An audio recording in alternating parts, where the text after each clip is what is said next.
Բարև ձեզ, Ստեփան Գրիգորյան YouTube-յան ալիքի մասնակիցներ, ողջունում եմ ձեզ բոլորիդ, այսօր մարտի 25-ն է, տեսնում եք ինչքան արագ ամեն ինչ զարգանում է, ուրեմն մենք էլ պետք է ուշադիր լինենք, ակտիվ աշխատենք, հասցնելու համար մարսել, հասկանալ ես ինչ է կատարվում ու ոնց կարող է արձագանքել դա մեր վրա, անդրադառնալ, ազդել մեր վրա։ Նայեք, Միացյալ Նահանգները եւ Իսրայելը սկսեցին ճնշում Իրանի դեմ ուղղված։ Իրար հետևից հայտարարություններ, պահանջներ Իրանի առջև դրվում են, որ Իրանը համաձայնվի սկսել բանակցություններ Իրանի միջուկային ծրագրերի հետ կապված։ Ուրեմն ինչ որ բան Իսրայելը Միացյալ Նահանգների հետ նախապատրաստում են Իրանի դեմ ուղղված, ոնց է պաշտպանվում Իրանը, ինչ է անում, անչափ կարևոր է, որ մենք նաև այդ թվում սովորենք այս օրինակներից։ Բացի դրանից, պարզ է Իրանի այն դեպքում, եթե Իրանի դեմ կիրառվի ուժ, դա ուղղակիորեն շոշափում է մեր շահերը, մեր անվտանգությունը։ Այսօր մի քանի խոսք ես ուզում եմ ասել այն խայտարակ ֆուտբոլը, որը մենք տեսանք վերջի շաբաթվա ընթացքում, այն խայտարակ պարտությունները մեր ֆուտբոլի հավաքականի, մի քանի խոսք ուզում եմ այդ թեմայով խոսել, քանի որ ֆուտբոլը շատ կարևոր սպորտաձև է հենց պետության հեղինակությունը բարձրացնելու, հենց պետության սպորտի հեղինակությունը բարձրացնելու, բայց մենք ստեղ տեսնում ենք ուղղակի մտահոգիչ երևույթներ։ Ու մի քանի խոսք ուզում եմ դրա հետ կապված ձեզ հետ մի քանի խոսքով կիսվել։ Դուք գիտեք, որ այսօր ազգային ժողովում շատ հավանական է, որ կքվեարկվի երկրորդ ընթերցման, հիշում եք այն օրենքը, որը կապված է նրա հետ, որ Հայաստանը սկսում է գնալ դեպի Եվրոմիություն, դեպի ինտեգրացիա, անդամակցություն դեպի Եվրոմիություն։ Անչափ կարևոր է դա, մի քիչ դա ձգձգվեց, բայց ինչքան հասկանում եմ, իշխանությունները հետ չեն կանգնում։ Անչափ դա այսօր Հայաստանի համար կարևոր է։ Պարզ է նաև դրական զարգացումներ կան, նաև այդ դրական զարգացումների մասին կխոսենք, նաև կխոսենք դրա մասին, որ երկու անգամ իրար հետևից Արադ Միրզոյանը եւ Սերգեյ Լավրովը, Ռուսաստանի արտգործնախարարը, հեռախոսազրույցներ ունեցան։ Ես ոչ մի լավ բան չեմ սպասում այս ձևի կոնտակտների բանակցություններից Ռուսաստանի պաշտոնյաների հետ, միշտ դա ավարտվել է ուղղակի հարվածներով հայ ժողովրդի դեմ ուղղված եւ ֆիզիկական հարվածներով Ադրբեջանի կողմից օրինակ կամ դիվանագիտական հարվածներով, քաղաքական, ուրեմն ոչ մի լավ բան չեմ սպասում, այսօր ժամանեց Հայաստան Իրանի արտգործնախարարը։ Ուրեմն ինչ որ process-ներ գնում են ու մենք կքննարկենք ինչ է դա կապված։ Ուրեմն սկսում ենք այսօրվա մեր աշխատանքը, խնդրում եմ բաժանորդագրվել, կիսվել, լայքել։ Ես մի ավանդույթ միշտ շարունակում եմ ու կշարունակեմ այն դրական զարգացումները նաև որոնք կան Հայաստանի շուրջ։ Դրանքան զարգացումներ օրինակ սփյուռքահայության նախաձեռնության պատճառով, քայլերով փայլուն սփյուռքահայության կողմից, դրական զարգացումներով մեր փորձագետների շնորհիվ, առանձին դեպքերում նաև կառավարության քայլերի շնորհիվ, բայց նաև մենք տեսնում ենք դրական զարգացումներ սպորտում։ Ինչքան էլ ես մի քիչ ավելի ուշ չխոսամ ֆուտբոլի ոլորտում մեր խնդիրների մասին, ուզում եմ ասել, որ կան մարզաձևեր սպորտի, որտեղ որ մեր սպորտսմենները համաշխարհային մակարդակի արդյունքներ են ստանում։ Աշխարհի գավաթը, որը անցնում են այս անգամ Թուրքիայում անցնում է աշխարհի գավաթը սպորտային մարզությունում, գիմնաստիկայում մարզությունում։ Այդ աշխարհի գավաթում Արթուր Դավթյանը նվաճեց ոսկե մեդալ։ Շնորհավորում եմ հայ ժողովրդին, շնորհավորում եմ մեր սպորտսմեններին եւ Արթուր Դավթյանին։ Պետք է ասեմ, որ Հռոմի Պապը, դու գիտեք, շատ ծանր հիվանդ էր, բարի բախտաբար առողջացավ, շատ ու շատ ավելի լավ վիճակում է ու իր առաջի ուղերձը ինքը ուղեց Հայաստանին եւ Ադրբեջանին եւ ողջունեց, որ ինչ որ կան քայլեր, տեղաշարժեր դեպի խաղաղություն։ Ինքը շնորհակալություն հայտնեց ու ինքը կոչ արեց, որ Հայաստանն ու Ադրբեջանը վերջնականորեն ստորագրեն խաղաղության պայմանագիրը։ Ինքը ասում է, այս օրինակը կարող է նույնիսկ որպես դրական օրինակ, դրական քայլեր, այդ դա կարող է դիտվել այլ կոնֆլիկտներում որպես ուղեցույց։ Ես պետք է ասեմ, որ լավ է, որ այդ խաղաղության օրակարգին աջակցում են աշխարհի տարբեր պետությունները, հիշում եք, ես պատմել եմ այդ հայտարարությունների մասին, ողջունի խոսքեր Հայաստանին, Ադրբեջանին, որ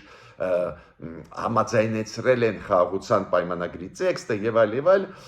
հիմա էլ Հռոմի Պապը պարզ է ամբողջ կաթոլիկ աշխարհի մեծագույն հեղինակություն, դա իրոք շատ կարևոր մեսեջներ են, բայց ցավով պետք է ասեմ, որ չեմ տեսնում ցանկություն Ադրբեջանի մոտ ստորագրել վերջնականորեն խաղաղության պայմանագիրը։ Հիմա ֆուտբոլի մասին։ Գիտեք ինչ է ընդունված։ Ես սիրում եմ նայել ֆուտբոլը, շատ եմ սիրում ու հետևում եմ ֆուտբոլի զարգացումներին աշխարհում տարբեր թիմերում աշխարհի ոչ միայն մեր թիմի հետևում եմ ու ինչ է ցույց տալիս պատմությունը փորձը ցույց է տալիս որ եթե հավաքականը ինչ որ պետության նշանակություն չունի ամենահզոր ֆուտբոլային թիմերից կամ ոչ, եթե մեծ լուրջ անհաջողություններ հրաժարական տալիս է եւ գլխավոր մարզիչը այդ ֆուտբոլի թիմի եւ այս ֆուտբոլի այդ պետության ֆուտբոլի ղեկավարությունը ֆուտբոլի ֆեդերացիայի ղեկավարությունը հիմա այս խայտարակ պարտությունները ինչքան պետք է շարունակվեն որ այս մեր ֆուտբոլի ֆեդերացիան, ասենք, հրաժարական տա ամբողջ իր կազմով։ Ինչքան այդ խայտարակությունները շարունակվեն։ Ու խայտարակությունը մենակ դրա մեջ չէր, որ հաշիվը, ասենք 3-0, 6-1-ով պարտվեցինք 4 օրում Վրաստանի թիմից։ Խայտարակությունը նրանում է, որ մեր թիմը առաջինը այդքան էլ թույլ չի, երկրորդը վրացական թիմը իրոք առաջընթաց ապրեց վերջի ժամանակներս, բայց ճիշտը խոսանք էլի։ Նույնիսկ միջին մակարդակի այսօրվա ֆուտբոլային թիմերի պահանջներին չի բավարարում։ Եկեք չխաբենք էլի իրար։ Եթե դու Բրազիլիային, Գերմանիային կամ Մեծ Բրիտանիայի թիմին, Անգլիայի թիմին պարտվես այս դեպի խայտարակ, դա էլ խայտարակություն է, բայց գոնե ինչ-որ բացատրություն կարող ես տալ։ Դա նշանակում է, որ մթնոլորտը ֆուտբոլի ֆեդերացիայում, թիմում անառողջ է։ Դրա համար պետք չի լինել վերլուծաբան, մեծ մասնագետ ֆուտբոլի, հարաբերությունները, գլխավոր մարզիչ ֆուտբոլային ֆեդերացիա, խաղացողներ ֆուտբոլային ֆեդերացիա, ուրեմն ծանր վիճակում է։ Ինչի՞ այդքան երկար խոսում եմ, այդ խայտարակությունը պետք է դադար տալ։ Ոչ մի բան չլսեցինք մեր համապատասխան նախարարությունից, կրթության, գիտության եւ սպորտի նախարարությունից։ Դեռ ոչ մի բան չլսեցինք։ Ու մյուս խայտարակությունը, այս անհավատալի բան էր։ Երբ որ այս խայտարակ 6-1 պարտությունից հետո ֆուտբոլի ֆեդերացիայի ղեկավարը Հայաստանի գլխավոր մարզիչի հետ Հայաստանի հավաքականի պրես կոնֆերանս տվեցին ու ասացին ներողություն ենք էլի խնդրում ֆաներից մեր բոլելշիկներից մարդկանց ովքեր սիրահարված են հայկական ֆուտբոլի նվիրյալ են չէ ես հասկանում եք ես ամեն ինչ հասկացա բայց ձեռարներ խի ձեռարդում ես ժողովրդին հիմա շարունակում ենք մեր այսօրվա հանդիպումը մի քիչ ավելի ուշ ես իրոք դրական զարգացումներից մի քանի օրինակներ բերեմ Հայաստանի շուրջ, Հայաստանի հետ կապված միշտ դրական զարգացումները ես բերում եմ, որ մենք հասկանանք, որ ոչինչ կորցրած չի, կարելի է աշխատել, հաջողությունների հասնել։ Ես ուզում եմ խոսել եւ Իրան Միացյալ Նահանգներ հարաբերությունների մասին եւ Իսրայել-Իրան հարաբերությունների մասին ուզում եմ խոսել նաեւ նոր պատերազմական գործողությունների Իսրայելի Համասի դեմ դուք գիտեք զինադադար եղել է մի ամիս աշխատել է զինադադարը հետո խափանվեց process-ը այս վերջի օրերը մենք տեսնում ենք նորից լուրջ ռազմական գործողություններ Իսրայելի Համասի դեմ ուղված Իսրայելը դուք գիտեք պահանջում է որ մնացած գերի վերցրած կամ պատանդ վերցրած իսրայելցիներին Համասը բաց թողնի Համասը ինչ պատճառներով դիմադրում է Իսրայելը ասում է ու Իսրայելի պաշտպանության նախարարը ասում են չեն կանգնի ու իրոք լուրջ ռազմական գործողություններ շարունակում են Գազայում, զոհվում են նաև խաղաղ մարդիկ, Իսրայելը մեղադրում է Համասի գրահայիններին նրանում, որ իրանք պահկվում են քաղաքացիական օբյեկտներում ու դա է պատճառը, որ Իսրայելը ստիպված է խփել նաև քաղաքացիական օբյեկտներ ու զոհվում են անմեղ մարդիկ Եգիպտոսը հիմա նորից ակտիվացավ, Եգիպտոսը առաջարկում է մեկ շաբաթյա զինադադար Համասին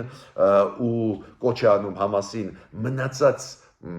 պատանդ վերցրած իսրայելցիներին վերադարձնել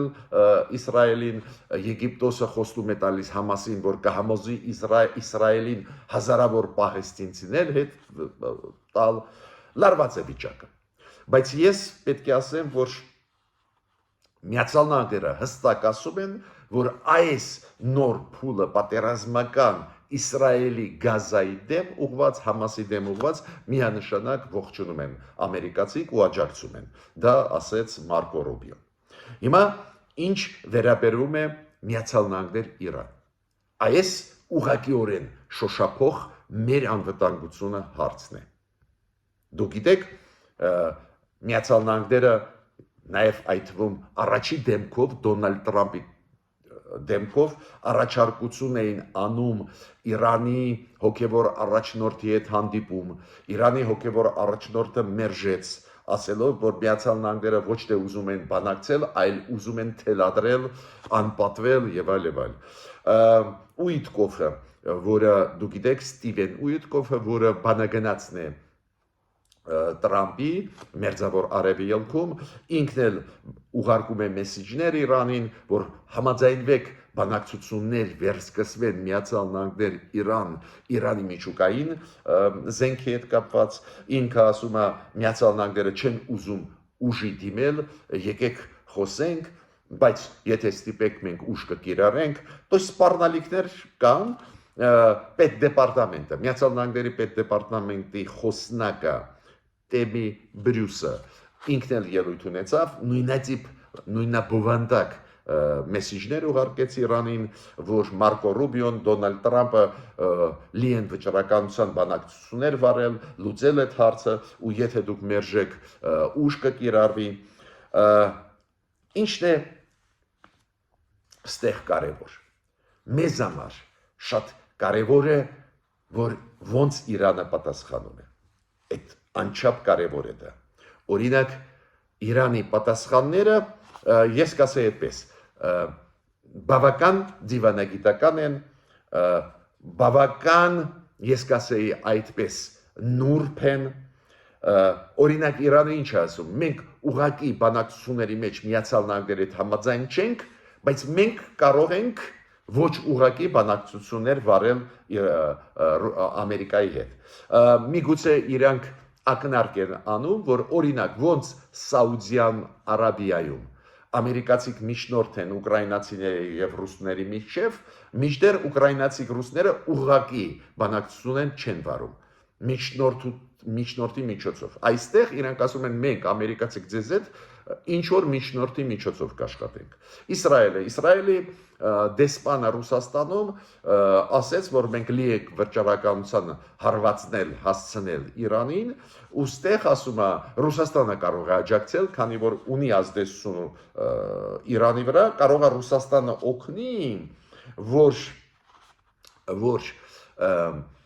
Իրանը համաձայնվի բանակցել Դոնալդ Տրամփի հետ։ Ինքը ասում է Դոնալդ Տրամփ-Պուտին սկսվեց երկխոսություն, դրա շրջանակներում Դոնալդ Տրամփը կարող է մեսեջ ուղարկի Պուտինին, օգնի, որ Իրանը մեզ հետ խոսա։ Տեսակ ինչքան ակտիվ Իսրայելը, Միացյալ Նահանգները սկսեցին ճնշում Իրանի դեմ ուղղված։ Պարզ է, Իրանը կարողանում է գտնել ձևեր, Իրանի դիվանագիտությունը ունի 100-ամյա, 1000-ամյա փորձ, պարզ է իրանք մանևրում են, Միացյալ Նահանգները առաջարկում են վերականգնել, հիշում եք այն բանակցային process-ը, որը 2015 թվին միջև 15 թիվը 2000 եղել է, բայց հետո ամերիկացիք դուրս եկան այս բանակցային process-ից, նայեք ինչ են պատասխանում իրանցիք։ Իրանք ասում են 2015 թվից շատ բան փոխվել է։ Մենք միջուկային ծրագրերում առաջընթաց ապրեցինք, ինչի պետք է մենք հետ գնանք։ Նորից ասեցի, կարգանեմ, նոր ասեցի, որ Իրանը առաջարկում է Միացյալ Նահանգներին, որ այդ բանակցային process-ը ոչ թե ուղղակի լինի, այլ միջնորդավորված, ուրեմն ես տեղ ինչ եմ տեսնում, ու իմիջիայլոց դրա մասին խոսեց հենց Իրանի արտգործնախարարը Աբբաս Արաքչին, որը այսօր ժամանեց Հայաստան, ինչու ես այդ օրինակը ձեզ բերում եմ։ Բոլորդ հասկանում եք, որ Իրանը Իսրայելի համեմատ ավելի հին զենք զինամթերք ունի, ավելի թույլ է ուժային կառույցների կոնտեքստով, Իսրայելը ունի ամենաժամանակակից հնարավորություններ եւ օդում եւ ցամաքում ու պարզ է կարող է հասցնել լուրջ վնասներ Իրանին, բարբերաբար հասցրել է, անհամեմատելի է, բայց հասկանում եք, չէ՞, Իսրայելը Միացյալ Նահանգների հետ միասին, եթե հարված հասցնեն Իրանին, կարող են լրջագույն վնասներ հասցնել ու հարաբերակցությունը ուժերի 1000 անգամ մեծ են Իրանի հնարավորությունների համեմատ։ Բայց տեսակ, Իրանը չի խճճվում, վախենում, փորձում է դիվանագիտական հնարավորություններ օգտագործել։ Իրանը հասկանում է, որ Միացյալ Նահանգները բարդացրեցին իրենց հարաբերությունները շատ ու շատ երկրների հետ, նաև այդ թվում Եվրոպայի, Չինաստանի։ Ուրեմն իրենք հասկանում են, կարող են դիմադրել ու մանևրում են։ Տեսակ, ես այդ օրինակները մանևրելու բերեցի։ Ինչու ես այդքան երկար բարակ դրա մասին խոսում եմ։ Դա ոչ միայն մեզ ուղղակիորեն առնչվող մեզ այդ հարցն է, քանի որ եթե հարվածներ սկսվեն հասցվել Իսրայելի եւ Միացյալ Նահանգների կողմից, ու ինչքան հասկանում եմ, իրանք պատրաստվում են այդ գործողությունների, եթե հասցվեն, ակնհայտ է Իրանը կթուլանա, ակնհայտ է Իրանի ուշադրությունը կշեղվի Հարավային Կովկասից, ակնհայտ է, որ դրանից կարող են օգտվել, շատ հավանական է, որ կօգտվեն Ռուսաստան, Ադրբեջանը մեզանից Սյունիքի ճանապարհները խլելու։ Բայց բացի դրանից, Իրանի այս դիվանագիտությունը նաև խրատ պետք է լինի մեզ համար, նաև փորձ պետք է լինի մեզ համար, ոնց շատ ու շատ ավելի թույլ խաղացողը իսրայելա-ամերիկյան դաշինքի հետ համեմատ, ավելի շատ ու շատ ավելի թույլ Իրանը մանևրում է, դիմադրում է։ Ուրեմն այն, որ Ադրբեջանը այսօր ուժեղ է մեզանից, դա չի նշանակում, որ դու չպետք է մանևրես, քանի որ մենք Հայաստանս այս դեպքում մենք ձեռք բերեցինք նվազագույնը լուրջ գործընկերներ, իդեմս եվրոպական երկրների, իդեմս Հնդկաստանի, Ֆրանսիայի, Հոլանդիայի, Գերմանիայի, Լիտվայի, Լեհաստանի այլ երկրների, Հունաստանի, Կիպրոսի, մենք ձեռք բերեցինք գործընկերներ, դա ավտոմատ նշանակություն չունի, իրենք կարող են գալ մեզ ուժային աջակցություն տալ, նշանակություն չունի, ինքը ստեղծում է մթնոլորտ, որը պաշտպանում է քեզ, ուրեմն պետք է սովորես այս դրական զարգացումները օգտագործես։ Բացի դրանից 2020 թվականից հետո, անմիջապես հետո մենք շոկի մեջ էինք, մեր բանակը բարեփոխվում է, դանդաղ, բայց գնում է process-ը, զենք զինամթերք ձեռք բերեցին, ուրեմն պաշտպանել մեզ կարող ենք։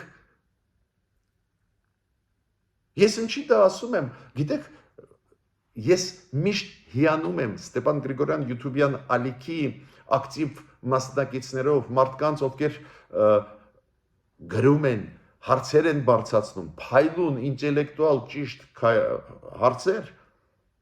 ու այդ հարցերը, որոնք ես հիմա մեր կառավարության առջև բարձրացնում են, մարդիկ բարձրացնում են։ Ես ասում եմ, կառավարություն Հայաստանի, Իրանը այդքան անգամ թույլ է ամերիկա-իսրայելական դաշինքից, ինչքան մենք թույլ ենք ադրբեջանա-ռուսական դաշինքից։ Բայց ինչի Իրանը չի ասում, մենք պատրաստ ենք զիջումների։ Ինչի չի ասում։ Ինչի Իրանը դա չի ասում։ Ինչի չի ասում, այ վաղը մենք պատրաստ ենք փակել մեր ծրագրերը, որոնք դուր չեն գալիս Ամերիկային։ Իրենք մանևրում են, քանի որ հասկանում են, որ կան կողմնակիցներ Իրանի աշխարհում։ Գիտեն, որ այսօր Ամերիկան ունի իր խնդիրները։ Մենք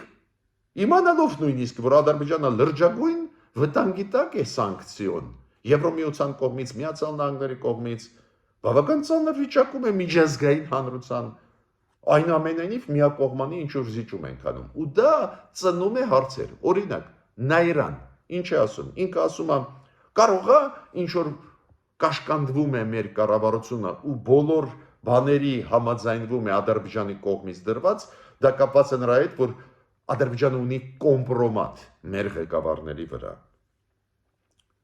Հայկույ Կուզունջյանը, ինքը ասում է, պարոն Գրիգորյան, այս բաները եթե ստորագրենք, հետո կարող ենք հետ ֆրցնել, հետ անիվը պտտացնել այս կետերի հետ կապված, որոնք ուղղակիորեն վտանգավոր են մեզ համար։ Կամ Ռուզանա Սահակյան, ասում է, ինձ մոտ տպավորություն է, որ մեր կառավարությունը մեր շահերը չի պաշտպանում։ Ռուբեն Մկրտչյանը, Նարինե Բեգլարյանը խոսում են նրա մասին, որ ինչքան կարելի է շուտ պետք է ձեռք բերել դաշնակիցներին, այո, դժվար է ձեռք բերել, բայց պետք է ձեռք բերենք ու օրինակ Նարինե Բեգլարյանը ինչ է ասում, դրա համար պետք է եւ քաղաքական կամք, եւ խիզախություն, եւ պետականամետություն, ես պետք է ստեղ գումարեմ նաեւ հետեւողականություն։ Օրինակ չի կարելի այսօր ասել, որ Եվրոպայի հետ ենք աշխատում, վաղը ասել չէ, գիտեք ինչա, գնում ենք մի այլ ուղղությամբ։ Հետևողական պետք է լինես, գիծը հստակ պետք է լինի։ Այդ դեպքում կձեռք բերես դաշնակիցներ ու չեն կարողանալու քեզ հեշտ թելադրել խաղի կանոնները։ Ու ես շատ շնորհակալ եմ, որ դուք շատ համահունչ զարգացումների հետ կապված հարցեր եք բարձրացնում։ Ուրեմն, այո, մենք պետք է սովորենք։ Այո, մենք ավելի թույլ ենք Ադրբեջանի եւ Ռուսաստանի այդ դաշինքի համեմատ։ Բայց աշխարհում այդպես հեշտ չի, այդպես չի, որ իրանք կարող են ցանկացած բային մեր վրա հարձակվել։ Պետք չի վախենալ, պետք չի ի սկզբանե գնալ զիջումների։ Հիմա Անկարան ի պաշտոնե ասեց, որ հայ-թուրքական սահմանը բաց չի։ Ինչու Անկարան այդ հերքումը տվեց, քանի որ հումանիտար բերը, որը անցկացվեց Մարկարայի անցակետով ու Թուրքիան համաձայնվեց։ Այդ հումանիտար բերը Հայաստանը ուղարկում են Սիրիայի կառավարության օգնությամբ, որ օգնի Սիրիայի ժողովրդին, Սիրիայի կառավարությանը ուղարկեց, այդ օգնությունը Թուրքիան համաձայնվեց իր տարածքով, որ անցնի, ու ժամանակավորապես բացվեց սահմանը։ Մեծ աղմուկ էր, նաև ընդդիմությունը Թուրքիայում դա օգտագործում էր Էրդողանի դեմ, դա է պատճառը, որ Թուրքիայի կառավարությունը ասաց, որ սահմանը բացված չի։ Բելգիայի պարլամենտում պետք է ընդունվի կարևորագույն բանաձև մեզ համար։ Կարևորագույն բանաձև։ Այդ բանաձևում այ ինչ է մեր սրտից գալիս, այնտեղ ֆիքսված է, որ պարտավոր է Ադրբեջանը հարգել Արցախայցյան իրավունքները։ Իրանք պոտենցիալ իրավունք ունեն վերադառնալու։ Բոլոր գերիներին պարտավոր է ազատ արձակվել։ Ադրբեջանը պետք է հրաժարվի ագրեսիվ քաղաքականությունից Հայաստանի դեմ ուղղված։ Կոչ է արվում Բելգիայի կառավարությանը սկսել սանկցիոն քաղաքականությունը Ադրբեջանի դեմ ուղղված։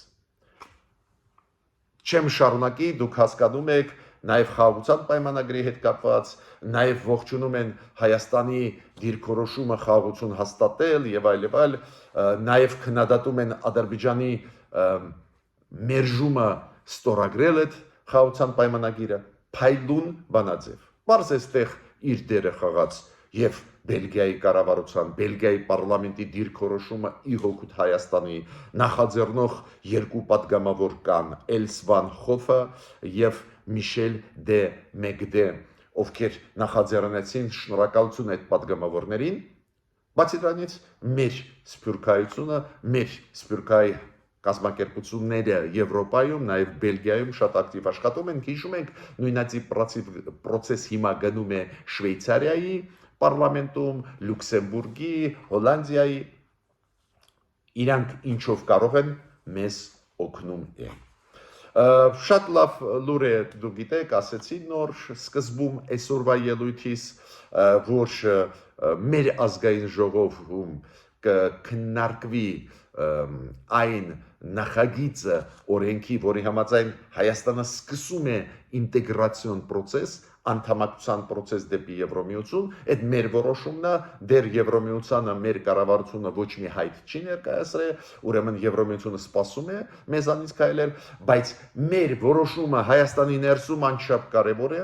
այսօր երկրորդ ընթերցմամբ դա պետք է ընդունվի ու կդառնա օրենք։ Այնտեղ ինչքան ես հասկացա նախաբանում փոքր ինչ-որ տեխնիկական փոփոխություններ կատարվի, դա պարզ է այդ ցանկությունը մեր հասարակության գնալ դեպի Եվրոպա չի նսեմացնում, Աստված տա այսօր վերջնական երկրորդ ընթերցման ընդունեն ու գնանք առաջ։ Ես պետք է ասեմ, որ միշտ մեր պաշտոնյաներին ասում եմ ու կշարունակեմ ասել, խնդրում եմ ձեզ, քիչ շոշափեք Եվրոմիության դիտորդների առաքելությունը Հայաստանում, քիչ շոշափեք այդ հարցը։ Հայաստանի կառավարությունը դիմեց, Եվրոմիությունը համաձայնվեց, ելի 2 տարով, դուք գիտեք, երկարաձգվեց այդ մանդատը, ելի 2 տարի մինչև 2027 թվականի փետրվարի եվրոդիտորդները կդիտեն հայ-ադրբեջանական սահմանը հայկական կողմից, կպաշտպանեն մեր զինվորներին Ադրբեջանի վայրագություններից, կրակոցներից, շատ լավ է, շնորհակալ ենք, խորհրդարվում ենք եվրոդիտորդներին։ Ու խնդրում եմ մեր պաշտոնյաների անընդհատ մի քննարկի, կհանենք, չենք հանի։ Չեք հասկանում դա ինչ հետևանքների կարող է բերել, որ Եվրոմիության երկրներից մեկին, որ կզզվի, հետ կկանչի այդ process-ը։ Էդ էլ ասեմ, հա։ Քանի որ նորից ազգային ժողովում, երբ որ քննարկումներ էին կապված Եվրոմիության հետ համագործակցության հետ կապված, նորից պաշտոնյաներից մեկը շատ կորեկտ, բան չեմ ասում, ասեց, չէ, եվրոդիտորդները մենք կարող ենք մանդատը փոխել, բայց կմնան, մենք ունենք այդ ցանկությունը, բայց մանդատը ֆիքսված է, պետք չի վերանայել, պետք չի ինչ-որ նոր բաներ մտցնել։ Դա գալիս է նրանից, որ Ադրբեջանը պահանջում է, որ եվրոդիտորդներին հանել։ Ինչի մենք մեր ձեռքերով այդ հարցը դարձնում ենք օրակարգային Հայաստանի ներսում։ Դեր թող ստորագրի խաղաղության պայմանագիրը Ադրբեջանը, հետո կնայենք այդ կետը երրորդ ուժերի դուրս բերում սահմաններից ոնց ենք իրականացնելու։ Ինչի եք առաջ վազում, սովորեք Իրանից։ Ամերիկացիք լիքը պահանջներ դրեցին Իրանի առջև։ Իրանք ասացին մենք դա չենք քդարկի։ Առաջ գնաց զարգացում, աշխարհը 10 տարվա ընթացքում փոխվեց։ 10 տարի առաջ, երբ որ ձեզ այդ բանակցում էիք, այդ հարցերը կային, հիմա փոխվեց։ Ու շատ մտահոգող ինձ մի process է, ինչ որ հաճախացան հեռախոսազրույցները Միրզոյան Լավրով։ Ինչ է ուզում մեզանից Ռուսաստանը։ Ինչի եք այդքան շատ խոսում Ռուսաստանի արտգործնախարարի հետ։ Ուրեմն մենք տեսնում ենք, որ տարբեր զարգացումներ են գնում, նաև դրական ես օրինակներ այսօր շատ բերեցի, շատ լավ է, բայց անընդհատ փոփոխվում է վիճակը աշխարհում։ Անընդհատ փոխվում է։ Դուք տեսնում եք, չէ՞։ Հիմա ամերիկացիք ակտիվ սկսեցին ճնշել Իրանին ու ինչ որ քայլեր կանեն։ Միջև այդ հիշում եք 2-3 շաբաթ վերջի ճնշում էին Ուկրաինային, հիմա ճնշում են Իրանին։ Կարող է լինեն ծանր զարգացումներ, նաև ռազմական գործողություններ Իրանի դեմ կարող են լինել։ Միտքս ինչու՞մ է։ Այս անցուդարձին մի քիչ ավելի ուշադիր կառավարությունը Հայաստանի պետք է հետևի, մենք ձեզ հետ հետևում ենք, որ հասկանանք ուր է գնում, ոնց մեր հասարակությունը Հայաստանի, մեր սփյուռքայությունը սիրելի, ոնց ենք մենք արձագանքելու, ինչ ենք ասելու աշխարհին, ինչ գլխավոր մտքերով, վերլուծություններով կկիսվենք աշխարհի հետ, մեր բարեկամների հետ աշխարհում։ Ես ավարտեցի այսօրվա իմ ելույթը, խնդրում եմ